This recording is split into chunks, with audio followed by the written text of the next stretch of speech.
অনেকেই আমার কাছে পার্সোনালভাবে জানতে চায়, স্যার জরায়ু ফেলে দিলে কি সেক্স করা যাবে? জরায়ু ফেলে দিলে কি যৌন মেলামেশা করা যাবে?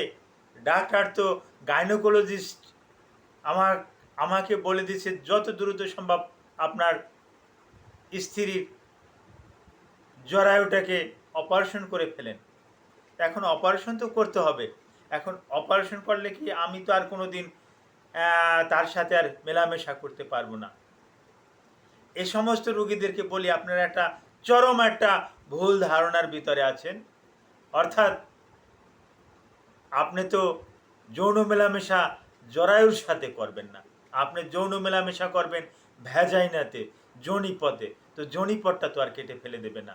আপনার যদি কোলিলিথিয়াসিস হয়, আপনার যদি গল ব্লাডার স্টোন হয়, গল ব্লাডার ডাক্তার কেটে ফেলে দিল, তাতে রেকটাল পথের তো কিছু যায় আসে না, কথার কথা।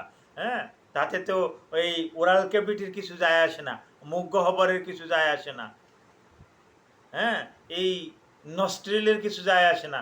নাকের যে দুটো পথ আছে এটা খোলা থাকে, কানের যে দুটো ফুটো থাকে, কানের দুটো ফুটো খোলা খোলা থাকে।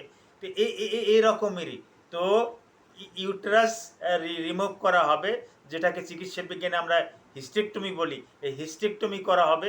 এর সাথে যৌন মেলামেশা বা সেক্স করার সাথে কোনো সম্পর্ক নাই। নির্দ্বিধায় যৌন মেলামেশা করা যাবে, তবে ভ্যাজাইনাল লেন্থটা একটু সরু হয়ে যায়, চিকন হয়ে যায়, যার পরিপ্রেক্ষিতে একটু মহিলাদের অনীহা থাকতে পারে। সেটা ম্যান টু ম্যান ভেরি করে। এই জরায়ু কেটে ফেলা দেওয়ার সম্পর্কে এবং জরায়ু কেটে দেওয়া পরবর্তী সেক্স সম্পর্কে আমি আলোচনা করব। ভিডিওটা মনোযোগ সহকারে দেখুন। আসসালামু আলাইকুম রহমতুল্লাহি ওবরাকাতুহু। আমি ডাক্তার মীর শহীদুল ইসলাম। আমার চেম্বার শুভেচ্ছা 255, ঐতিহ্যবাহী শেখঘাট, সিলেট। গুগলে গিয়ে ডাক্তার মীর শহীদুল ইসলাম কথাটি লিখে সার্চ দিলে আমার সম্পর্কে আপনি বিস্তারিত তথ্য পেয়ে যাবেন।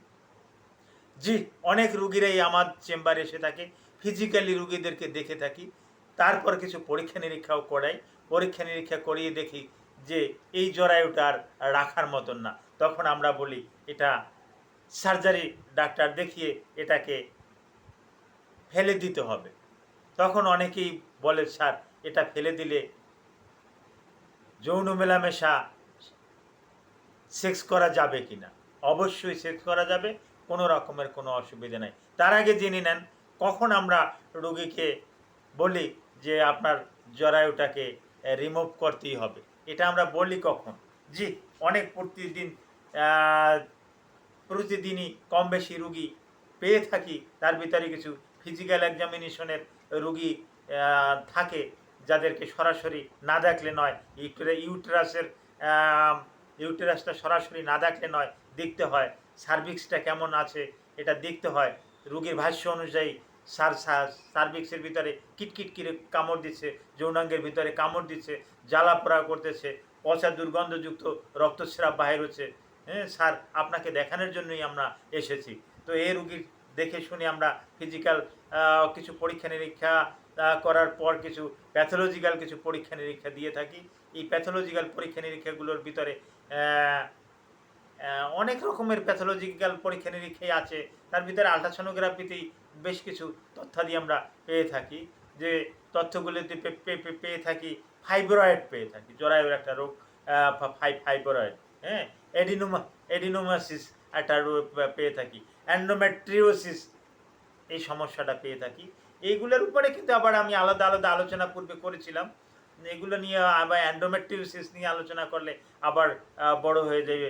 ফাইব্রয়েড নিয়ে আলোচনা করলে, জরায়ু অর্থাৎ জরায়ু টিউমার নিয়ে আলোচনা করলে ভিডিও আবার আরও অনেক বড় হয়ে যাবে।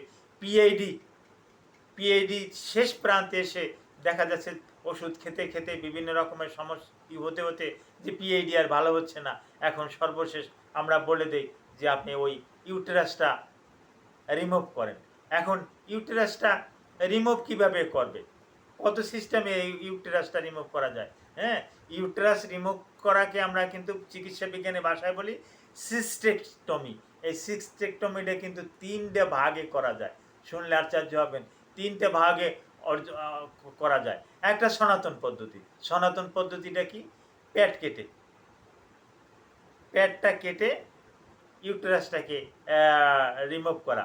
এইটাকে আমরা বলি ওই অ্যাবডোমিনাল সিস্টেক্টমি। অ্যাবডোমিনাল সিস্টেক্টমিতে কিন্তু পেটটা কেটে এভাবে করা হয়।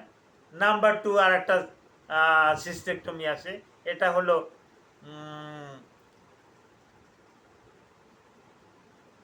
হ্যাঁ, ল্যাপ্রোস্কোপিক সিস্টেক্টমি। এটাও পেটটা না কেটে পেটের ভিতরে বেশ কিছু যন্ত্রপাতি ঢুকিয়ে দিয়ে কিন্তু এটাকে কিন্তু কেটে আনা যায়। তারপরে স্কিল হ্যান্ডে মানে দক্ষ হাতে আরেকটা অপারেশন করা যায়, ভ্যাজাইনাল সিস্টেক্টমি। অর্থাৎ মাসিকের রাস্তা দিয়েই বিশেষ সিস্টেমে যাদের হাত ভালো, যারা দক্ষ দক্ষ কাজ করতে করতে যাদের এক্সপিরিয়েন্স বেশি, তারা ওই মাসিকের রাস্তা দিয়েই কিন্তু জরায়ুটাকে কেটে বাহির করে যায়, যেটাকে ভ্যাজাইনাল সিস্টেক্টমি আমরা বলে থাকি। এই ভ্যাজাইনাল সিস্টেক্টমিটাও কিন্তু এখন ভালোই একটা হচ্ছে আর কি, নিয়ে এটা কিন্তু বিভিন্ন হসপিটালে ভ্যাজাইনাল হিস্টেক্টমি কিন্তু হচ্ছে।